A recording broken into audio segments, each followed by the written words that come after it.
Olá, alunos do Paraná! Tudo bem com vocês? Estamos aqui, eu, professora Carol, a nossa intérprete, que é a Lígia, para mais uma aula de ciências para vocês do 7º ano. Espero que vocês estejam gostando dessas aulas e hoje a gente vai falar de um assunto um pouquinho diferente. Nós vamos falar sobre a classificação dos seres vivos. Já que todo ser vivo é feito de célula, mas nem todo ser vivo é igual, vamos entender a classificação deles e observar essas diferenças que eles apresentam. Para começar nossa aula, vamos analisar os objetivos de hoje. Nosso primeiro objetivo é compreender a dinâmica e a importância da classificação dos seres vivos. Então, existe um porquê de se fazer tudo isso e a gente vai entender hoje. Além disso, vamos conhecer a classificação científica dos seres vivos. Porque eu posso classificar de um jeito, você pode classificar de outro. Mas existe um estudo em cima de tudo isso para ter uma regra para a gente classificar todos os seres vivos. Essa imagem representa para você a biodiversidade que nós temos no planeta Terra. A quantidade de elementos e de seres vivos que nós temos é muito grande, por isso que nós classificamos. Para dar início, vamos observar essa imagem aqui abaixo. Como você organizaria esses seres vivos? Eu vou te dar um tempinho para você dar uma observada e pensar. E daqui a pouquinho eu volto para a gente conversar sobre isso.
Estamos de volta!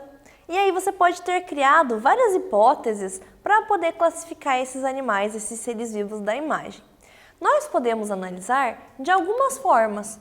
Por exemplo, podemos classificar, separar esses organismos de acordo com as suas características, que podem levar em consideração o formato do corpo. O formato do corpo do peixe é diferente do corpo da árvore, que é diferente do camaleão, então pode ser um critério. Também podemos levar outro critério em consideração, que é o tamanho desses animais. Podemos classificar animais pequenos em um grupo e grandes no outro. Por que não? Também podemos observar a cor deles e classificar, separar eles por esse critério. Também podemos observar estruturas corporais e classificar eles por isso, separar eles em outros grupos. Também podemos observar o habitat de vida. As plantas podem estar num ambiente diferente dos peixes, você não concorda? A gente também pode levar em consideração a forma de se alimentar desses animais, ou plantas, ou organismos em si, ou muitas outras características que você pode ter pensado aí na sua casa. Vamos pensar, levando em consideração esses critérios que eu te falei, que nós podemos classificar eles nesses grupos.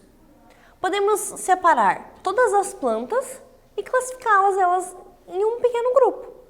Também podemos separar todos os animais pequenos, os insetos. Também podemos ter outro grupo dos animais que têm nadadeira, que vivem na água, e aí temos 2 peixes. Além disso, podemos separar aqueles que voam dos demais, então nós vamos ter um grupo das aves. Ou ainda, podemos separar todos os outros animais que são diferentes, que podem ter pelo. E olha só, temos um grupo só de mamíferos. Interessante. E também podemos separar os outros animais, pela cor. Todos eles são verdes. Então, todos aqueles critérios que eu falei para vocês antes, de cor, tamanho, habitat, o tipo de alimentação, todos eles nós levamos em consideração e fizemos esses grupos. Claro, na sua casa você pode ter feito outra classificação e tá tudo certo.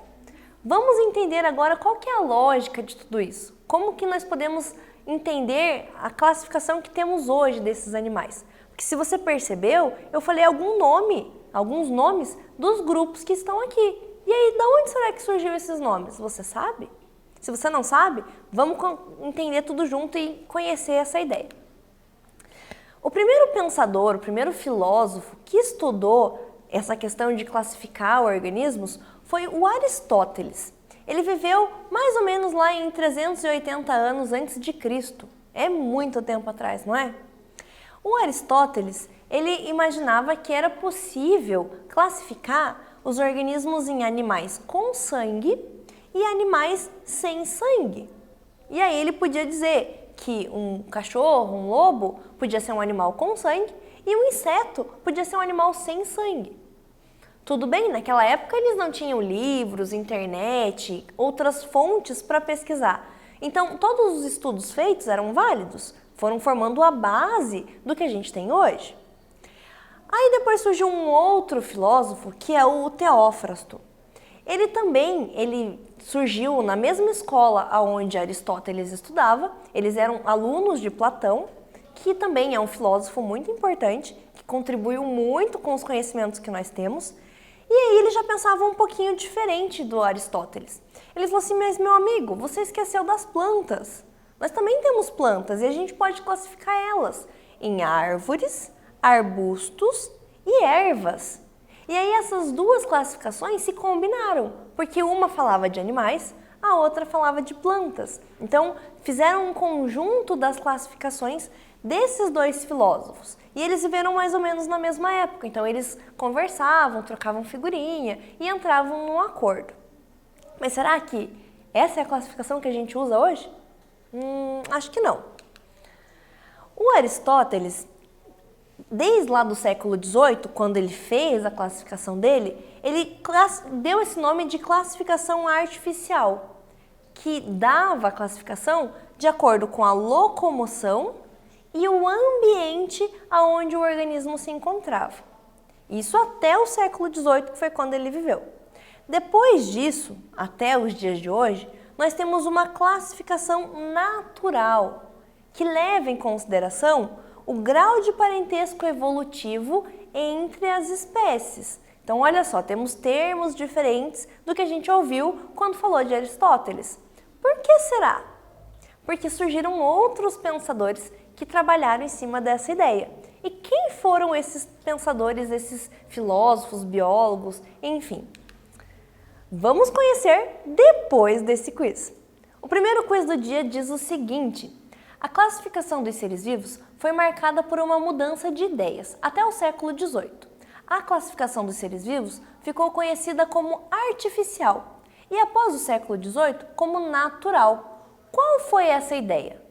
Na letra A, de classificar os seres vivos pelo ambiente em que vivem. Na letra B, de classificá-los pelo seu tamanho. Na letra C, de separá-los pelo tipo de locomoção. E na letra D, de basear-se em seu grau de parentesco. Pensa um pouquinho, lembra do que eu acabei de falar, responde aí e daqui a pouquinho a gente volta.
Voltamos. Estava muito simples esse exercício.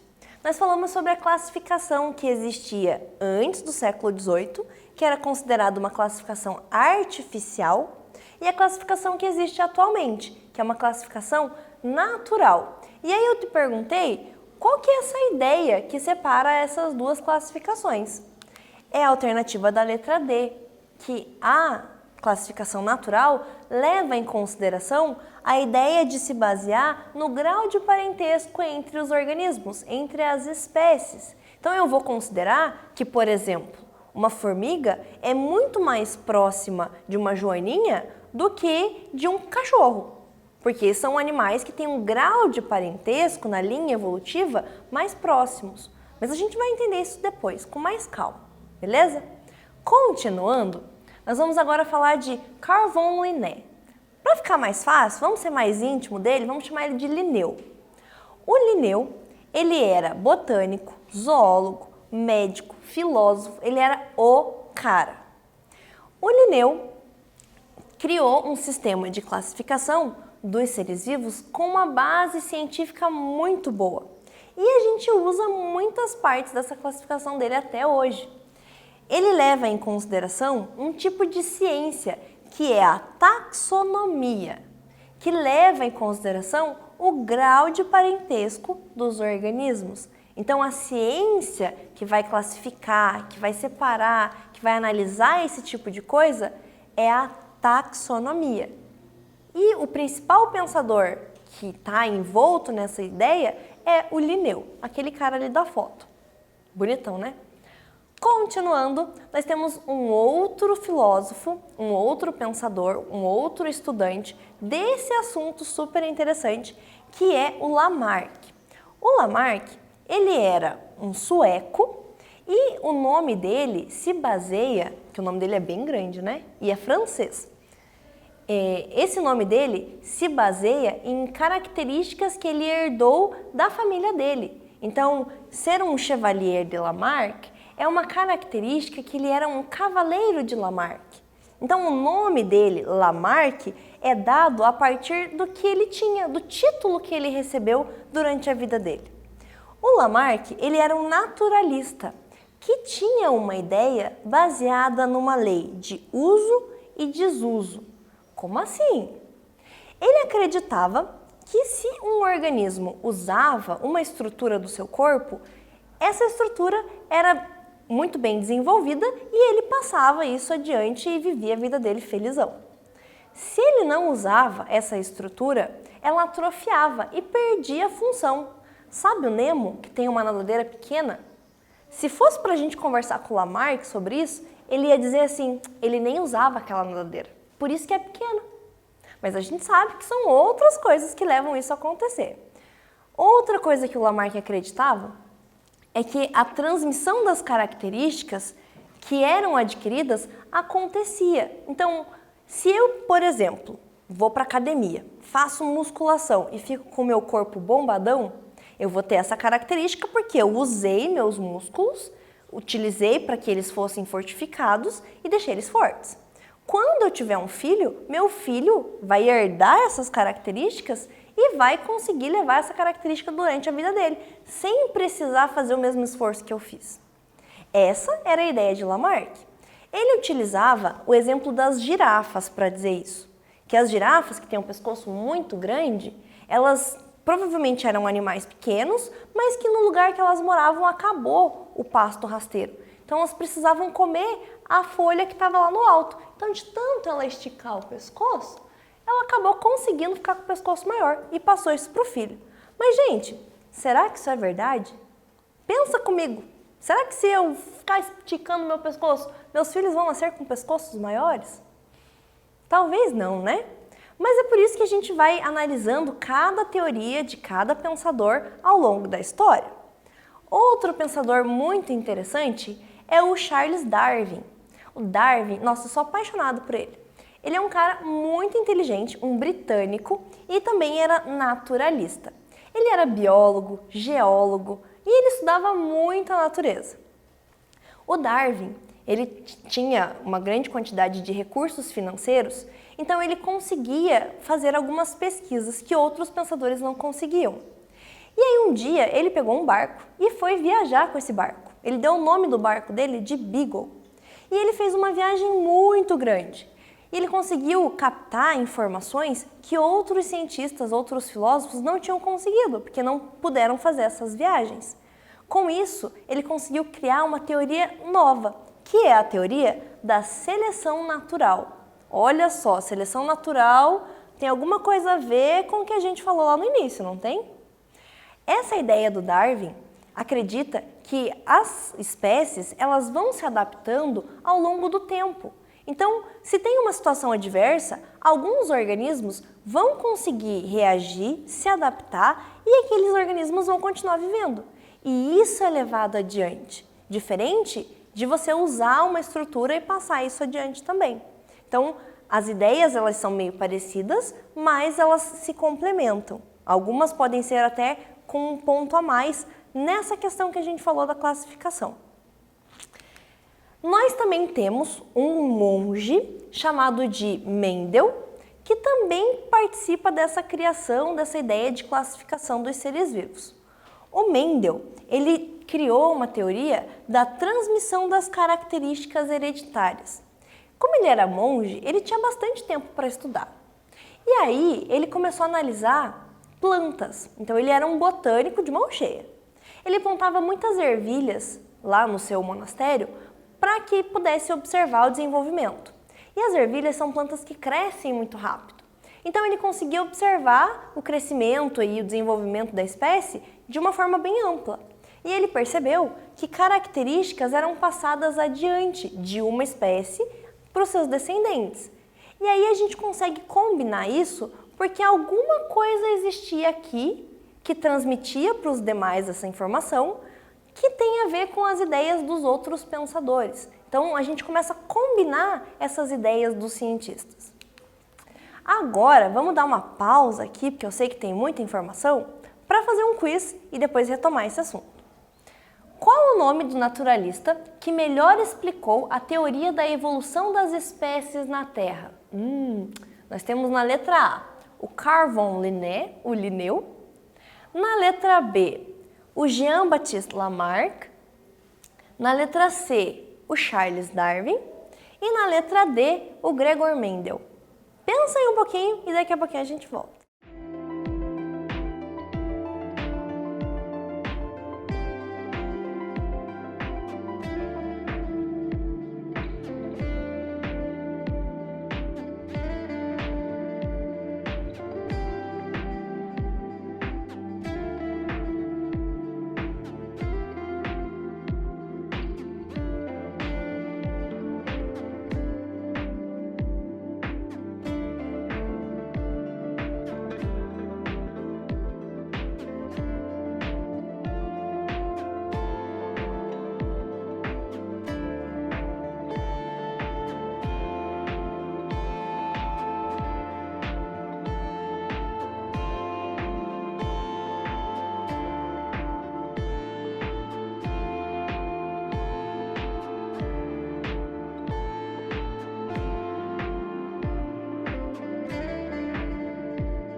Estamos de volta com a resolução desse exercício, que perguntou para você sobre quem foi o cientista que explicou melhor essa questão da evolução das espécies. Sim, foi aquele cara que fez uma grande viagem dentro de um navio que chamou de Beagle. Lembra o nome dele? Exatamente, o Charles Darwin. E aí agora eu faço uma outra pergunta para você. Qual será a ideia de hoje sobre a classificação e sobre a origem da biodiversidade? Levando em consideração que a gente falou sobre todos esses filósofos, naturalistas, biólogos, geólogos, botânicos, todos esses pensadores que analisaram a vida no nosso planeta. Qual será que é que a gente usa? Na verdade, a gente não vai usar a de um deles especificamente. A gente vai usar uma que tem o conjunto de todas, que a gente vai chamar de neodarwinismo, ou então teoria moderna da evolução. Essa é uma teoria que compila as ideias da taxonomia e da nomenclatura, lá do nosso amigo Linneu, que também leva em consideração a transmissão das características adquiridas em certas partes, lá no que Lamarck falava. Também considera a seleção natural, que o Darwin explicou a partir dos seus estudos. E também tem uma pincelada especial dos estudos do Mendel, que leva em consideração a mutação genética. Então, o neodarwinismo é a melhor teoria que a gente pode usar para explicar essa classificação e como que tem o surgimento de tanta diversidade entre os seres vivos. Legal esse assunto, né? Agora, a gente vai ver esse mapa conceitual, bem importante, onde nós temos o neodarwinismo, que é a combinação dessas ideias. Que ideias? Do Aristóteles, que leva em consideração essa questão científica de que a gente precisa analisar melhor os dados dos organismos. Que também leva em consideração a ideia do Linneu, de classificar, de dar nome para as coisas, a nomenclatura científica. Que também observa o que Lamarck falava, do uso e desuso e transmissão de características. O Darwin já falou para a gente sobre a seleção natural e a evolução. E para explicar tudo isso daqui com uma comprovação, a gente tem a ideia do Mendel, que introduz dados da genética. Então eu vou dar um tempinho para vocês copiarem esse mapa conceitual e daqui a pouquinho a gente volta.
E aí, deu tempo de copiar o seu mapa? Depois você pode anotar outras informações que você achar importante. Nessa aula, o que nós vimos então? Todas as ideias baseadas nos pensamentos do Aristóteles, do Carl von Linné, o Linneu, do Jean-Baptiste Lamarck, o Lamarck, do Charles Darwin, o Darwin, e do Gregor Mendel, o Mendel, todos os nossos amigos importantes que ajudaram a criar a ideia do neodarwinismo, que é essa teoria muito importante que a gente vai analisar nas aulas na sequência. Eu espero que vocês tenham gostado dessa aula. Thank you! Muito obrigada por estarem conosco e a gente se encontra numa próxima aula. Até mais!